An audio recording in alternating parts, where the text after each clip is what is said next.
Busy master guide YouTube channel এবং Facebook পেজে সকলে স্বাগত জানাই। মাধ্যমিক উচ্চ মাধ্যমিকদের ধারাবাহিক যে সাজেশন চলছিল, আজ উচ্চ মাধ্যমিকদের জিওগ্রাফি বা ভূগোলের সাজেশন আলোচনা করব। তো তোমরা নিশ্চয়ই জানো BG master guide YouTube channel পরিবারটি 1K মাইলস্টোন কমপ্লিট করেছে। তো তোমাদের সকলকে ধন্যবাদ এর জন্য। আশা করব তোমরা আমাদের সঙ্গে থেকে পরবর্তী জার্নিগুলো সহজ করবে।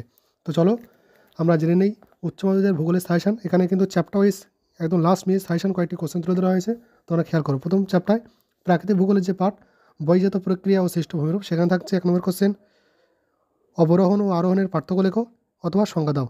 2 নম্বর কোশ্চেন পর্যায়ন কি, এর মাধ্যম কী কী। 2 নম্বর পার্ট ভৌমজলের কাজ ও কাস্ট অঞ্চল, এর মধ্যে 1 নম্বর কোশ্চেন ভৌমজলের উৎস কী। 2 নম্বর কোশ্চেন সম্পৃক্ত ও অসম্পৃক্ত স্তর কি বর্ণনা করো।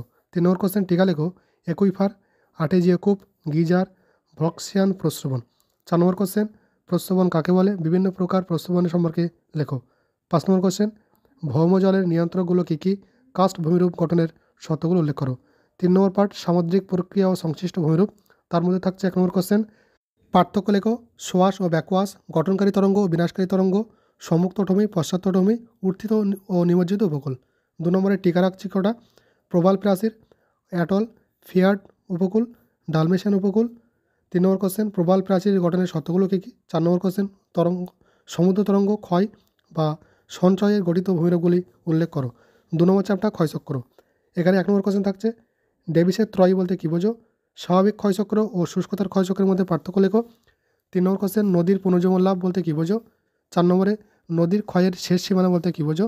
এবং 5 নম্বর লাস্ট কোশ্চেন বিভিন্ন প্রকার পুনর্জীবন লাভের ফলে গঠিত ভূমিরূপগুলি সম্পর্কে আলোচনা করো।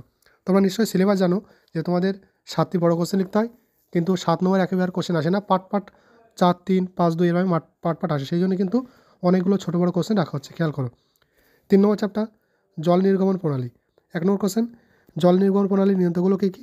2 নম্বর কোশ্চেন বিভিন্ন প্রকার জল নির্গমন প্রণালীর সংজ্ঞা দাও, জাফরিরূপী, বৃক্ষরূপী, আয়তাকার ও পিনের জল নির্গমন প্রণালী সম্পর্কে আলোচনা করো। 3 নম্বর কোশ্চেন কেন্দ্রমুখী ও কেন্দ্রবিমুখ জল নির্গমন প্রণালীর মধ্যে পার্থক্য লেখো। 4 নম্বর চ্যাপ্টার মৃত্তিকা, 1 নম্বর কোশ্চেন মৃত্তিকা গঠন বর্ণনা করো, টিকা লেখো মৃত্তিকার সছিদ্রতা, মৃত্তিকার অম্লতা। 3 নম্বর কোশ্চেন পেডালফার ও পেডোকাল মৃত্তিকার মধ্যে পার্থক্য লেখো, এলুভিয়েশন ও ইলুভিয়েশন বলতে কী বোঝো বা পার্থক্য লেখো।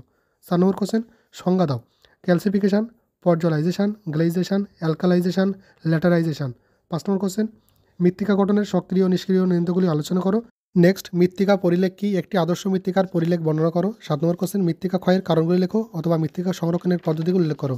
5 নম্বর চ্যাপ্টার তোমাদের বায়ুমণ্ডল, ঘূর্ণবাত ও প্রতীপ ঘূর্ণবাতের মধ্যে পার্থক্য লেখো, টিকা লেখো টাইফুন, সাইক্লোন, টর্নেডো, হ্যারিকেন, অন্তর্দৃত সীমান্ত ও আকাশ সার্কুলেশন, লা নিনা। 3 নম্বর কোশ্চেন উষ্ণ ও শীতল সীমান্তের মধ্যে পার্থক্য লেখো। নেক্সট ত্রিকোষীয় মডেল ব্যাখ্যা করো। তারপর থাকছে জিট স্ট্রিম কি, এর বৈশিষ্ট্যগুলি উল্লেখ করো ও জীবনচক্র আলোচনা করো। 6 নম্বর কোশ্চেনটা ভেরি ইম্পর্টেন্ট, ক্রান্তীয় ও নাতিশীতোষ্ণ ঘূর্ণবাতের মধ্যে পার্থক্য লেখো। এবং লাস্ট কোশ্চেনটি ভেরি ইম্পর্টেন্ট, নাতিশীতোষ্ণ ঘূর্ণবাত সৃষ্টির পর্যায়গুলি উল্লেখ করো, অবশ্যই ভালো করে রাখবে এটি।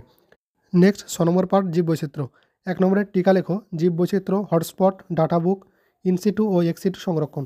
2 নম্বর কোশ্চেন জীব বৈচিত্র্যের প্রকারভেদগুলি লেখো অথবা জীব বৈচিত্র্য সংরক্ষণের বিভিন্ন কৌশলগুলি উল্লেখ করো।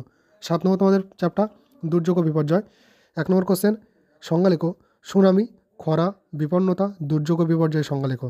2 নম্বর কোশ্চেন দুর্যোগ ও বিপর্যয়ের পার্থক্য লেখো। 3 নম্বর কোশ্চেন বন্যা ও খরার কারণ, প্রভাব ও প্রতিরোধ ব্যবস্থা সম্পর্কে লেখো। 4 নম্বরে বিপর্যয়ের পূর্বে গৃহীত ব্যবস্থাগুলো কী কী। 5 নম্বরে লাস্ট দুর্যোগ ও বিপর্যয়ের পরবর্তী ব্যবস্থাপনাগুলো আলোচনা করো। নেক্সট তোমাদের থাকছে জলবায়ু ও স্বাভাবিক উদ্ভিদ পাঠ, এর মধ্যে 1 নম্বর কোশ্চেন ওজন গহ্বর কি, টিকা লেখো আলোকপ্রিয় উদ্ভিদ, ছায়াপ্রিয় উদ্ভিদ, লবণাম্য উদ্ভিদ। 3 নম্বর কোশ্চেন স্বাভাবিক উদ্ভিদের উপর জলবায়ুর প্রভাব কী। 4 নম্বরে ওজন স্তর ক্ষয়ের কারণ ও প্রভাবগুলো আলোচনা করো, গ্রিন হাউস গ্যাসের প্রভাব আলোচনা করো, লবণাম্য উদ্ভিদের শারীরবৃত্তীয় অভিযোজন সম্পর্কে আলোচনা করো। 8 নম্বর চ্যাপ্টার অর্থনৈতিক ও আঞ্চলিক কার্যাবলী, তার মধ্যে একটি মাত্র কোশ্চেন রাখা হয়েছে প্রাথমিক, দ্বিতীয়, তৃতীয় স্তরের অর্থনৈতিক ক্রিয়াকলাপের সংজ্ঞা ও বৈশিষ্ট্যগুলি উল্লেখ করো। 9 নম্বর চ্যাপ্টার কৃষি, 1 নম্বর কোশ্চেন 1 নম্বরে টিকা লেখো আর্দ্র কৃষি, শুষ্ক কৃষি, শস্য সমন্বয়, শস্য প্রগাঢ়তা, নীল বিপ্লব, শ্বেত বিপ্লব, ট্রাক ফার্মিং ও মিলেট। 2 নম্বরে জীবিকা সত্ত্বভিত্তিক কৃষি অথবা বাণিজ্যিক কৃষির সংজ্ঞা দাও ও বৈশিষ্ট্য লেখো। 3 নম্বরে সবুজ বিপ্লবের প্রভাব ও লক্ষ্যগুলি আলোচনা করো।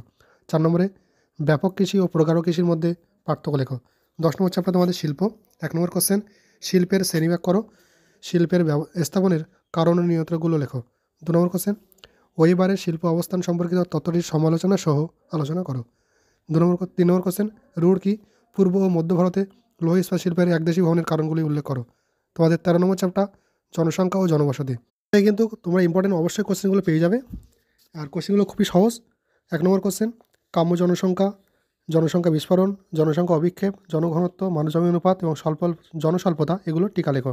2 নম্বর কোশ্চেন, বয়সলিঙ্গ অনুপাত কী, বিভিন্ন প্রকার পিরামিড সম্পর্কে আলোচনা করো। এবং 3 নম্বর কোশ্চেন, পৃথিবীতে বা ভারতে অসম জনবন্টনের কারণগুলি উল্লেখ করো। এই 3 নম্বর কোশ্চেনটি ভেরি ভেরি ইম্পর্টেন্ট, ভালো করে রাখবে। 4 নম্বর কোশ্চেন, জনবসতি কাকে বলে, গ্রামীণ বসতির প্রকারভেদগুলি বর্ণনা করো। 5 নম্বরে টিকা লিখো, গ্রামীণ ও পৌরবসতি, গোষ্ঠীবদ্ধ ও বিক্ষিপ্ত জনবসতি। 14 নম্বর চ্যাপ্টার আঞ্চলিক অর্থনৈতিক উন্নয়ন। এর মধ্যে থাকছে 1 নম্বরে হলদিয়া বন্দরের অর্থনৈতিক গুরুত্ব লেখো। 2 নম্বরে বৃহৎ ও ক্ষুদ্র পরিকল্পনা অঞ্চলের মধ্যে পার্থক্য লেখো। 15 নম্বর লাস্ট চ্যাপ্টার পরিবহন ও বাণিজ্য, সড়ক, রেলপথ, জলপথ এর সুবিধা ও অসুবিধাগুলি লেখো। এখান থেকে কিন্তু একটা অবশ্যই পেয়ে যাবে। 2 নম্বরে টিকা লেখো, সোনালী চতুর্ভুজ, হীরক চতুর্ভুজ অথবা WTO, OPEC, ওপেক, G8 এবং সাপটা SAPTA। তো এই ছিল আমাদের উচ্চ মাধ্যমিকের লাস্ট মিনিট সাজেশন, ভূগোলের সাজেশন। তো আশা করব তোমরা এখান থেকে কিন্তু 100% কমন পেয়ে যাচ্ছ। এবং এর আগে কিন্তু মাধ্যমিক উচ্চ মাধ্যমিকের অন্যান্য সাজেশন দেওয়া আছে, সেগুলো তোমরা আমার এই চ্যানেল থেকে দেখে নেবে। তো thanks for watching busy master guide. দেখা হবে নতুন করে একটা ভিডিওতে।